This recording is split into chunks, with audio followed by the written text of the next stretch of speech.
हमारा परमेश्वर है। बीते दिनों में परमेश्वर ने संभाला। जैसे कि मैंने आपको बताया कि जब हम फास्टिंग प्रेयर में बैठते हैं तो फास्टिंग प्रेयर में हमें एक बात का ध्यान रखना कि अपने आप का समर्पण परमेश्वर के हाथ में देकर बैठें। फास्टिंग प्रेयर में ये नहीं है कि हम फास्टिंग प्रेयर कर रहे हैं और फास्टिंग प्रेयर में भी हमने प्रोग्राम बनाए हुए हैं, हमने आज उसके घर जाना है। बहुत सारे प्रभु के सेवक लोग भी फास्टिंग प्रेयर रखने के बाद विजिट करने के लिए या हमारे विश्वासी भाई बहनों के घरों में प्रार्थना करने के लिए जाते हैं। सभी से हाथ जोड़कर विनती है कि जब आप फास्टिंग प्रेयर में बैठते हैं तो परमेश्वर का वचन के अनुसार हमें फास्टिंग प्रेयर करना चाहिए और फास्टिंग प्रेयर में आपका समर्पण पूरी रीति से परमेश्वर के हाथ में रहे, क्योंकि परमेश्वर का वचन जो है हमें फास्टिंग प्रेयर करना किस तरीके से करना है, बाइबल से हमें बहुत सारी बातों को सीखने के लिए मिलती है। और जब हम पूरी रीति से समर्पण कर देते हैं प्रियजनों, फास्टिंग प्रेयर करने का तरीका, सबसे अच्छा तरीका ये है कि आपने प्रभु के हाथ में अपने आप का समर्पण किया। हो सकता है कि आप प्रभु के भवन में फास्टिंग प्रेयर कर रहे हैं तो आप परमेश्वर के भवन में रहिए, भवन से कहीं बाहर ना जाएं।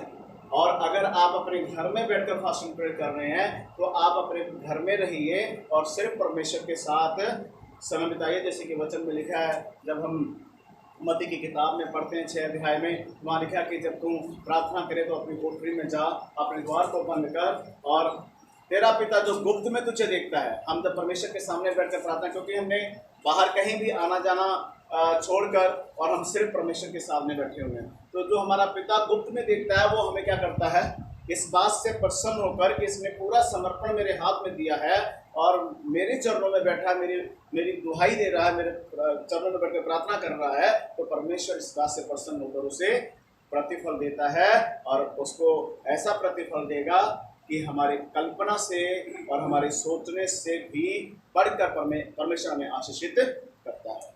Hallelujah, hallelujah. तो प्रियजनों, जब आप उपवास प्रार्थना करते हैं तो आपका तरीका सही होना चाहिए। ये नहीं कि उपवास, कई बार बहुत सारे भाई बहन जो है उपवास करके हम काम पर चले जाते हैं या कुछ और काम करने लग जाते हैं।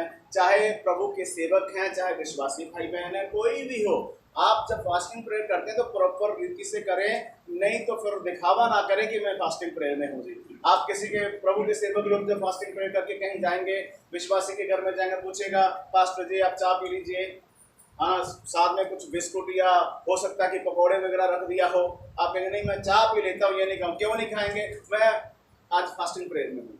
पता नहीं कितने को घरों में आप लोगों को जाना होता है और कितने को घरों में जाकर आप यही बोलेंगे कि मैं फास्टिंग प्रेयर में हूँ। तो परमेश्वर ऐसा नहीं कहता, परमेश्वर ऐसा नहीं कहता। और प्रियजनों, ऐसा फिर सिर्फ आप अपने शरीर को कष्ट दे सकते हैं, भूखा रखकर अपने आप को भूखा रखकर कष्ट दे सकते हैं और इसके अलावा आपको इसका कोई प्रतिफल नहीं है। प्रतिफल है प्रॉपर रीति से अपने आप को परमेश्वर के हाथ में समर्पण देने। और फिर अगर 3 दिन का फास्टिंग प्रेयर किया तो 3 दिन सिर्फ हम परमेश्वर के चरणों में हैं, बाहर का कोई लेना देना नहीं। यहाँ तक आपके मोबाइल स्विच ऑफ हो जाना चाहिए, यहाँ तक आपके व्हाट्सएप के ऊपर, फेसबुक के ऊपर कुछ मैसेज आता है, मैं कहता हूँ कि नेट के तरफ भी ध्यान नहीं देना चाहिए, बिल्कुल नहीं ध्यान। क्यों नहीं देना चाहिए, क्योंकि कुछ ऐसी बातें, शैतान भी बहुत चालाकियां करता है प्रियजनों, हमारा ध्यान हटे, हमारा ध्यान डिवाइड हो, कुछ ऐसा मैसेज आ गया या हो सकता है कुछ ऊट पटांग के भी मैसेज आ जाते हैं ना, कोई ऐसी बातें लिखी होती हैं, ध्यान अगर एक बार उसको रिपीट कर लिया पर दिमाग में तो चलता रहेगा, फिर वो तो ध्यान तो हट गया ना हमारा। या किसी ने कुछ ऐसे मैसेज कर दिया हो जो थोड़ा सीरियस मैटर हो, वो भी चलता रहेगा, उसको पता नहीं क्या हुआ है क्या। तो हमें बिल्कुल छोड़ देना है, सब चीज़ों को छोड़कर अपने आप को सिर्फ परमेश्वर के साथ दिखाएं कि हाँ मैं हूँ और मेरा परमेश्वर है और हम हमारे बीच में और परमेश्वर के बीच में और दूसरा तीसरा कोई भी नहीं आ सकता है। तो इसलिए फास्टिंग प्रेयर सही ढंग से करें, फास्टिंग प्रेयर में सही ढंग से बैठें तो परमेश्वर प्रतिफल भी देगा और परमेश्वर आपको आशीषित भी करेगा। है ना, दिखावा करने वाले काम ना करें, दिखावा परमेश्वर को पसंद नहीं है। आइए मेरे साथ कुछ वचन को पढ़ेंगे और हम वचन पढ़कर देखेंगे। प्रियजनों, पढ़िए मेरे साथ में प्रकाशित वाक्य की किताब उसका 2 अध्याय और उसके 10 वचन को पढ़िए। प्रकाशित वाक्य 2 अध्याय उसका 10 वचन पढ़कर देखिए, वहाँ पर परमेश्वर का वचन हमें क्या सिखाता है और हम किस तरीके से अपने आप को परमेश्वर के लिए तैयार कर सकते हैं प्रियजनों, और हमें किस तरीके से अपने आप को परमेश्वर के लिए और अपने परिवार को परमेश्वर के लिए तैयार रखना है। ध्यान दीजिए जरा, पढ़िए परमेश्वर के वचन में क्या लिखा है। जो दुख तुझको झेलने होंगे। सुनिए, लिखा है कि जो दुख तुझे झेलने होंगे। क्या लिखा है? जो दुख तुझे झेलने होंगे। कई बार क्या होता है कि मसीह को मानने के बाद, प्रभु यीशु मसीह को अपना जीवन दे देने के बाद, ग्रहण करने के बाद, व्यक्ति सिर्फ एक बात सोचता है कि बस मुझे अब प्रभु यीशु मसीह को मैंने ग्रहण कर लिया है और मैं जो हूँ बिल्कुल अब फ्री हो चुका हूँ और मुझे किसी भी संकट का, किसी भी परेशानी का कोई सामना करना नहीं पड़ेगा। प्रियजनों, आप एक बात बताइए, जब हम सच बोलते हैं या सच्चाई पे चलते हैं तो सच्चाई पे चलने वालों को मुश्किलों का सामना करना पड़ता है या नहीं? आप बोलेंगे, बोलिए। जो व्यक्ति सच्चाई पे चलना चाहता है, जो व्यक्ति सच बोलता है, उसको मुश्किल का सामना करना पड़ता है। तो बाइबल में क्या लिखा है? यीशु मसीह क्या है? सच्चे परमेश्वर है ना। मार्ग और सत्य कौन है? यीशु मसीह है। तो मार्ग और सत्य जब प्रभु यीशु मसीह है, हम लोग जब सत्य को, मतलब यीशु मसीह को पहन लिया है और उनके नक्शे कदम पर चलेंगे तो दुख हमारे सामने आएंगे कि नहीं आएंगे? मुश्किल हमारे सामने आएंगे कि नहीं आएंगे? लोग जब प्रभु यीशु मसीह को बहुत सारी बातें कह दिया करते थे, बोल दिया करते थे फरीसी लोग, शास्त्री लोग, तो प्रभु यीशु मसीह सच्चाई को बांटने वाले स्वयं परमेश्वर हैं, स्वयं सत्य के मार्ग हैं, उनको दिक्कतों का सामना करना पड़ा। तो प्रियजनों, विश्वासी मेरे भाइयों बहनों, विशेष करके विश्वासी भाई बहन जो मुझे ऑनलाइन देख रहे हैं, सुन रहे हैं, आप ध्यान से सुनिए। आप लोग ये बात जान लीजिए कि आप सच्चे परमेश्वर को मानते हैं, सच्चे परमेश्वर को अपने जीवन में अपनाया हुआ है, तो आप इस बात को भी अपना लीजिए कि आपको मुश्किलों का सामना करना पड़ेगा। कैसी मुश्किल वो बता दूं मैं आपको। मुश्किल ये नहीं कि आपके घर में खाने के लिए नहीं होगा, ऐसी बात नहीं है। हमारा परमेश्वर आशीष देने वाला परमेश्वर, हमें खाने पीने के लिए और कपड़े पहनने के लिए, पैसा, हर एक चीज की आशीष देता है हमारा परमेश्वर, और हमें परमेश्वर किसी चीज की घटी नहीं आने देगा। ना तो खाने पीने की हमारा परमेश्वर घटी आने देगा, हमारे काम कार अच्छे चलेंगे, हमारे पास धन दौलत भी अच्छा होगा, सब कुछ बढ़िया होगा। ये आशीषें तो हमारे जीवित परमेश्वर प्रभु यीशु मसीह ने हमें दे दी है और साथ साथ में परमेश्वर में देते रहते हैं। हालेलुया। आपको समझना है कि कष्ट या मुश्किलों पर कौन से कष्ट का सामना करना है, कैसा कष्ट आएगा। सुनिए, जब आप यीशु मसीह को अपने जीवन में लेकर चलते हैं तो यीशु मसीह के वचन को, यीशु मसीह की बातों को लोग एक्सेप्ट नहीं करते हैं, लोग उसको अपने जीवन में जल्दी से अपनाते नहीं हैं। लोग आपके खिलाफ होंगे, लोग आपकी बात करेंगे, आपके विरोध में होंगे और आपको दुख देने की कोशिश करेंगे। समझ रहे हैं सब लोग, है ना। धन दौलत की आशीष हमारे यीशु ने दी, हमें बरकतों की आशीष हमारे यीशु मसीह ने हमें दी, हमें अच्छा जीवन दिया, घर परिवार में सुख शांति है, सब कुछ ठीक है, लेकिन एक बड़ा दुख आपको झेलना होगा। लोगों के ताने सुनने पड़ते हैं, लोग आपके अपने लोग आपके खिलाफ हो जाएंगे, आपके अपने लोग आपको गलत समझेंगे। प्रियजनों, तो प्रियजनों, जब आप एक अच्छा उपवास करते हैं, आप अच्छे ढंग से उपवास प्रार्थना में बैठते हैं, अपने आप का समर्पण यीशु के हाथ में दे देते हैं, तो ये कितना भी बड़ा दुख आ जाए, कितना भी बड़ा कलेश उठाना पड़े, आपको याद रखो कि वो कलेश आपके भक्ति के सामने, आपके उस उपवास प्रार्थना के सामने बिल्कुल छोटा हो जाता है। और वो कलेश, वो मुश्किलें, वो परेशानियां एकदम से आप तो ऐसे उसको सहेंगे कि पता नहीं लगा कि आपके साथ कुछ हुआ है। बोले हालेलुया। क्यों ऐसा होगा? क्योंकि आपने अच्छी भक्ति की, आपने अच्छा प्रार्थना किया, आपने अच्छे ढंग से परमेश्वर के हाथ में अपने आप का समर्पण किया है। पढ़िए जरा आगे, पढ़िए। जो दुख तुझे झेलने होंगे उनसे मत डर, उनसे तुम्हें डरना नहीं है, क्योंकि देखो शैतान तुम में से कुछ को जेल खाने में डाल देगा। क्या हो रहा है? देखो शैतान तुम में से कुछ लोगों को कहाँ डालता है? जेल खाने में डालता है। देखो शैतान तुम में से तुम्हारे ऊपर दुख ले आएगा। इधर ध्यान दीजिए सब लोग, सब इधर ध्यान करें, आंखें कोई नहीं बंद करेगा, आंखें खोल कर रखिए। हालेलुया। कुछ लोगों को क्या करेगा शैतान? जेल खाने में डलवा देगा। किसके द्वारा होगा ये? आपके अपने ही कुछ भाई बहन होंगे, आपके अपने ही कुछ लोग होंगे जान पहचान के, उन्हीं के मनों में शैतान काम करेगा और उन्हीं के मनों को शैतान पकड़ लेगा और उन्हीं को आपके खिलाफ कर देगा। और आपके साथ क्या होगा? ये उस समय की बात कर रहा है जब अंत का समय आएगा। और मैं तो कह रहा हूं कि अभी ये जो समय चल रहा है ये शुरुआत है, अभी हमारे लिए समझने के लिए क्या है? शुरुआत है। अभी से आपको इतना फास्टिंग प्रेयर में हो जाना चाहिए, अभी से आपको इतना अपने आप को मजबूत कर लेना चाहिए, कहीं ऐसा ना हो कि आपके कमजोरी के कारण आप अगर परमेश्वर के वचन में कमज़ोर हैं, अगर फास्टिंग प्रेयर में कमज़ोर हैं, आप नहीं कर पा रहे हैं, ध्यान नहीं दे पा रहे हैं, कहीं ऐसा ना हो कि इन कलेशों के सामने, इन दुखों के सामने आप घुटने टेक लें और हार जाएं। ऐसा ना हो प्रियजन, इसलिए अपने आप को मजबूत करना जरूरी है। पढ़िए, यहाँ पर लिखा है, पढ़िए। कुछ को जेल खाने में डालने पड़ते हैं, कुछ लोग जेल खाने में डाल देगा ताकि तुम परखे जाओ। ताकि तुम क्या करो जी? हाँ जी, क्या करना है? किसके लिए परखे जाएंगे? हाँ जी, ताकि तुम परखे जाओ। किसके लिए? कि आप सचमुच में यीशु मसीह के साथ वफादार हैं कि नहीं? क्या सचमुच में आप प्रभु यीशु मसीह के बेटे बेटियां हैं या नहीं? क्या सचमुच में आप प्रभु यीशु मसीह की भक्ति करने वाले परमेश्वर के बेटे, सच्चे परमेश्वर के बेटे बेटियां बन गए कि नहीं बन गए? आप परखे जाएंगे। हालेलुया। ये सब होगा तो क्या होगा? आप परखे जाएंगे, आपका विश्वास परखा जाएगा, आपका ईमान जो है वो परखा जाएगा। परमेश्वर देखेगा आपको कि क्या इन हालातों में, इन परेशानियों में ये मेरे साथ बने हैं या नहीं बने, मेरे साथ में है या नहीं है, मेरी महिमा करेंगे कि नहीं करेंगे, कि हालातों के सामने घुटने टेक देंगे और कहेंगे कि हम यीशु मसीह को नहीं जानते, हमें नहीं पता प्रभु कौन है। ऐसा तो नहीं करेंगे। पढ़िए जरा आगे।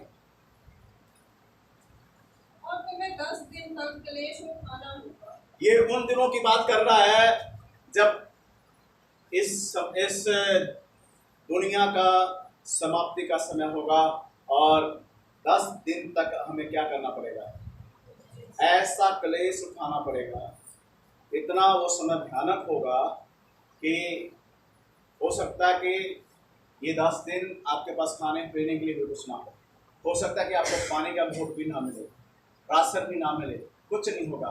सिर्फ क्या एक बात प्रभु यीशु मसीह ने कही थी, आप सबको याद होगा, क्या कहा था प्रभु यीशु मसीह ने?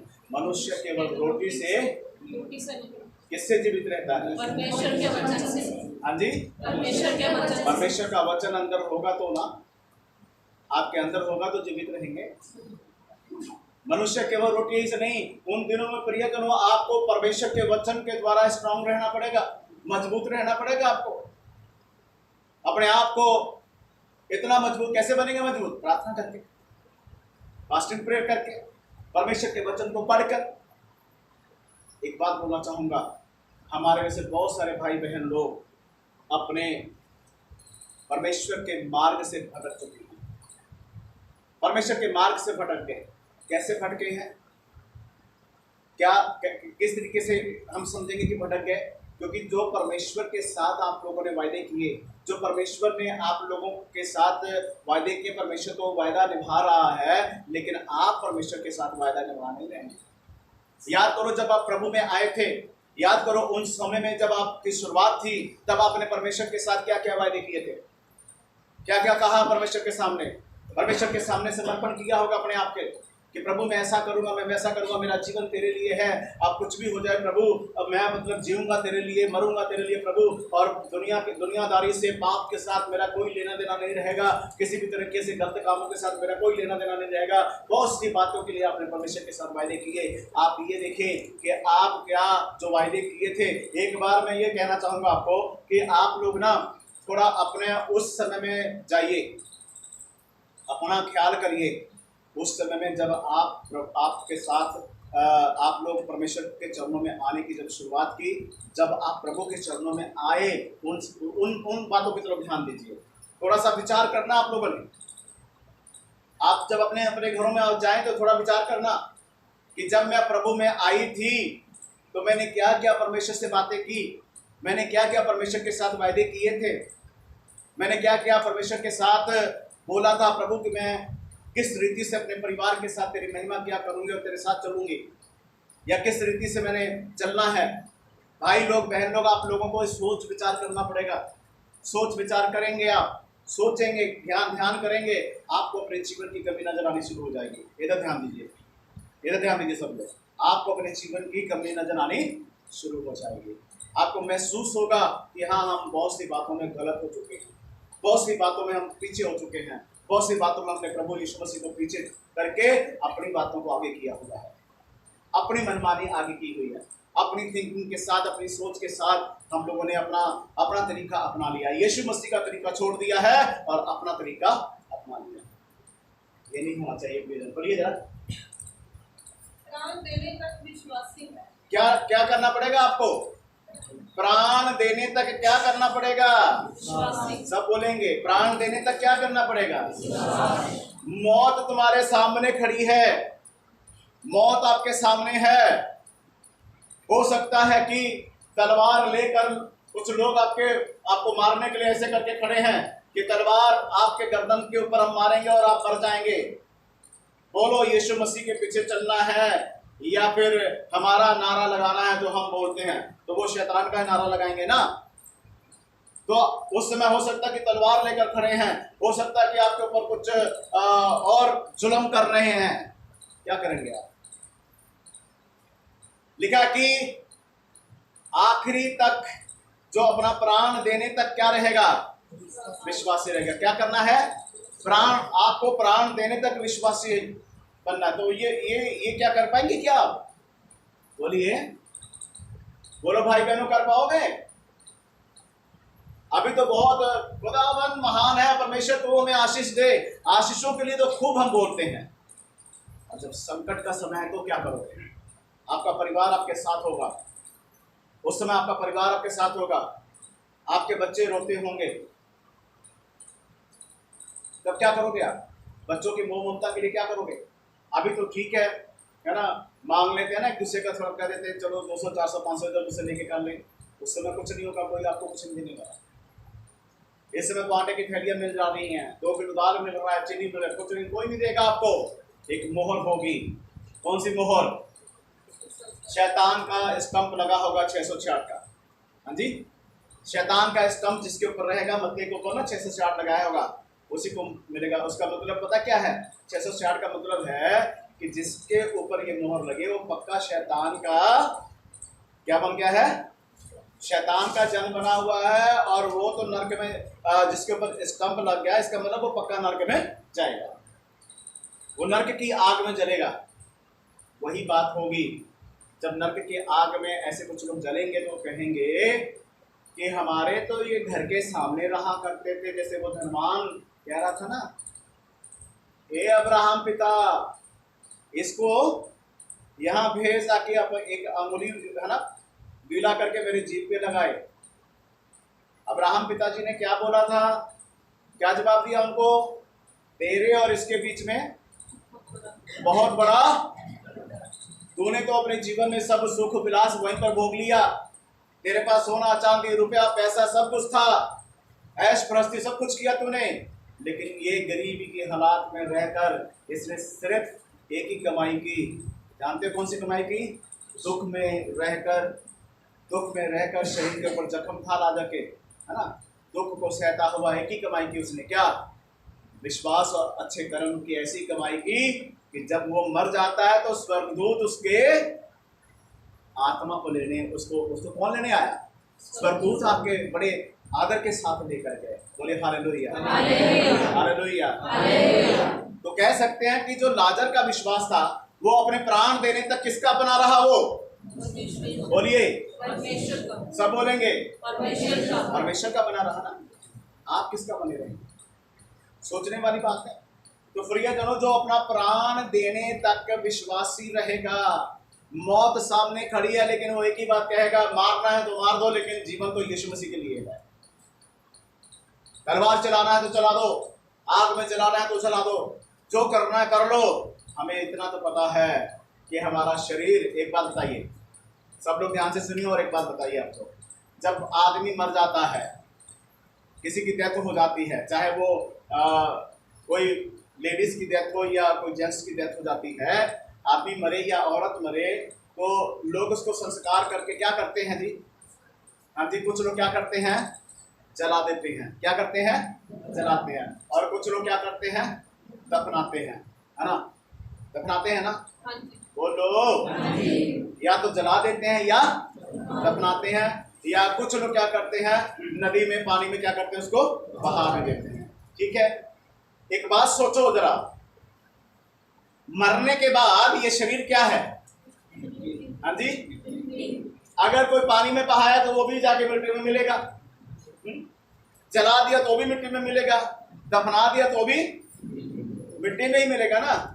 तो जिस शरीर को हम बचाने के लिए, जिस शरीर को बचाने के लिए हम प्रभु को मुकरने तक तैयार हो जाएंगे, बहुत सारे लोग, उनको बोल रहा हूं ये बात, है ना, कि ऐसी गलती मत करना। ये याद रखना कि आपका शरीर तो मिट्टी है, ये आज नहीं तो कल इसको मिट्टी होना है, लेकिन जो अपने शरीर का बिना परवाह किए हुए कहेगा जो तलवार चलाना है चला दो, अगर मारना है तो मार दो, जो करना तुम कर दो, लेकिन हम यीशु मसीह की महिमा करने से नहीं हटेंगे।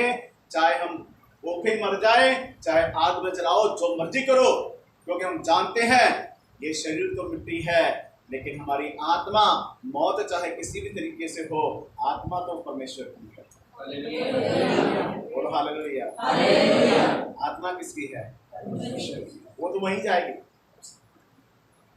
वहीं जाएगी। इसलिए प्रियजनों, बहुत चौकस होने की जरूरत है। आखिरी तक अपना प्राण देने तक आपको विश्वास में रहना पड़ेगा। अपने आप की मजबूती करें, फास्टिंग प्रेयर में रहें, वचन को पढ़ें, ज्यादा समय परमेश्वर को दें, परमेश्वर के साथ समय बिताएं। देखिए परमेश्वर आपको कितनी आशीष देगा। पढ़िए जरा आगे, पढ़िए थोड़ा सा। प्राण देने तक विश्वासी है, तो वे तेरे जीवन का मुकुट होगा। हालेलुया। प्राण देने तक अगर तो विश्वासी रहेगा, तो हमारा जीवित परमेश्वर प्रभु यीशु आपको जीवन का क्या देंगे जी? मुकुट देंगे। आपके जीवन आपको परमेश्वर जीवन का क्या देगा? मुकुट देगा। और आपको परमेश्वर आपका क्या करेगा? सम्मान करेगा, आदर करेगा कि मेरी बेटी, मेरा बेटा मुश्किलों को सहते हुए, सब बातों को सहते हुए मेरी महिमा करने के लिए और मेरा नाम ऊंचा करने के लिए इसने सब कुछ सह लिया और सिर्फ एक ही काम किया, जो मेरी इच्छा के अनुसार चले। बोले हालेलुया। जानते हो क्या होगा फिर? वही परमेश्वर, जो जीवित परमेश्वर, जो महान परमेश्वर, जिसके लिए आपने ये दुख सहे, प्राण देने तक विश्वासी बने रहे, वही परमेश्वर आदर सहित आपको लेने के लिए आएगा। स्वयं आपको लेने के लिए आएगा, स्वयं आपको लेकर, और उस समय आपको कोई साधन की जरूरत नहीं पड़ेगी। परमेश्वर खुद क्या करेगा? जैसे देखा था प्रभु यीशु मसीह खुद उठाए गए थे, ऐसे आप उठा लिए जाएंगे। हालेलुया। और आप यीशु मसीह के साथ जाएंगे। बोले हालेलुया। किसके लिए है ये? प्राण देने के लिए। विश्वास में मजबूत रहें प्रिय। पढ़िए थोड़ा सा आगे, पढ़ दीजिए। जिसके कान हो वह सुन ले। हाँ जी, सुन लीजिए। किसके पास कान है? कान किसके पास है? जो हाथ नहीं दिखाएगा ऐसा है कि मतलब उसके दोनों कान नहीं है। सबके पास है कान? हाँ जी। दोबारा से ऊंची आवाज में थोड़ा पढ़ दीजिए, क्या लिखा है? जिसके कान हो वह सुन ले। जिसके कान हो वो इन बातों को सुन ले। जो ऑनलाइन देख रहे हैं उनको भी बोल रहे हैं, अगर आपके पास कान है तो इन बातों को सुन लीजिए। जिसके कान हो वो सुन ले। आत्मा कलीसियाओं से क्या कहता है? आत्मा कलीसियाओं से, सभी कलीसिया की बात कर रहा है। आत्मा कलीसियाओं से क्या कहता है? जिसके कान हो क्या करे? आपके पास कान है, सुन लिया ना? सुना कि नहीं सुना सब? तो आपको अपने आप को दृढ़ करना है। सही ढंग से परमेश्वर की महिमा करें, सही ढंग से परमेश्वर के नाम को ऊंचा करें, सही ढंग से अपने तरीकों को बदलें, है ना? अपनी मनमानी ना करें, अपने तौर तरीकों अपना तौर तरीका ना अपनाएं, अपनी थिंकिंग के साथ ना चलें, परमेश्वर के वचन के अनुसार चलें, परमेश्वर के आत्मा की अगुवाई में चलें, परमेश्वर के वचन के अनुसार अपने जीवन को जिए। एक बात बता दूं आपको, कोई आपके साथ आपकी मदद करने नहीं आएगा। अभी तो मदद करने के लिए फटाफट आ जाते हैं ना, उस समय में कोई मदद नहीं करेगा आपको। कोई भी नहीं करेगा मदद आपको। ना तो कोई पास्टर आपकी सहायता कर पाएगा, ना दुनिया का कोई और व्यक्ति आपकी सहायता कर पाएगा। उस समय सिर्फ आपको एक ही जगह से सहायता मिलेगी, और वो क्या है? वो है परमेश्वर का वचन जो तुम्हारे अंदर होगा। उस वचन के द्वारा स्ट्रॉन्ग, मजबूत रहोगे आप। इसलिए एक ही जगह से सहायता मिलेगी, परमेश्वर के वचन से और परमेश्वर के आत्मा के द्वारा।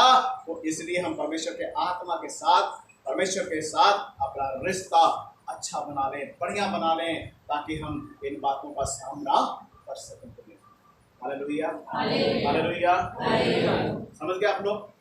सबको समझ आया? क्या करना होगा? अपने आप को परमेश्वर के लिए तैयार करें। दिखावटी प्रार्थना बंद करें, दिखावटी फास्टिंग प्रेयर बंद करें।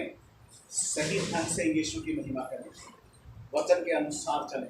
फिर देखिए परमेश्वर आपको कितना आशीष देगा, और आने वाले उस समय के लिए परमेश्वर आपके जीवन को ऐसा तैयार कर देगा कि चाहे मौत या उससे भी भयानक बात आपके सामने आए, परमेश्वर उन सभी बातों से तुमको निकाल कर अपने स्वर्ग राज्य में लेकर जाएगा। आपको टूटने नहीं देगा, आपको लोग उस समय में उनके सामने घुटने नहीं टेकने देगा, क्योंकि परमेश्वर का आत्मा आपके साथ ही, आपके साथ और हिम्मत देता रहेगा, ताकि आप उनकी बातों को सह सकें और जवाब दे सकें। Hallelujah, hallelujah. तो इसलिए परमेश्वर के वचन को समझे बगैर प्राण देने तक क्या करना पड़ेगा? विश्वासी बनकर रहना पड़ेगा। प्राण देने तक आपको विश्वासी बनकर रहना पड़ेगा। इसलिए परमेश्वर का भय माने और परमेश्वर के डर में रहें और परमेश्वर के वचन के अनुसार अपने जीवन को जिए। आइए अपनी आंखों को बंद करें और परमेश्वर का धन्यवाद करें। सब लोग अपनी आंखों को बंद करें, परमेश्वर का धन्यवाद करें। Thank you Jesus, thank you Jesus, thank you Jesus. प्रभु यीशु को धन्यवाद करें। सारा आदर महिमा चला प्रभु आपको देते। अपने हाथों को उठा के परमेश्वर का धन्यवाद करें। अपने हाथों को उठाए और परमेश्वर का धन्यवाद करें। यीशु प्रभु आपका धन्यवाद, यीशु प्रभु आपका धन्यवाद। सारा आदर महिमा चला यीशु आपके नाम को ऊंचा करते हैं। एक बड़ा कलेश उठाना पड़ेगा, लेकिन आप अपने बच्चों को अपने वचन के द्वारा इनको मजबूत करें। प्रभु जी, इनके जीवन का समर्पण आपके हाथ में रहे।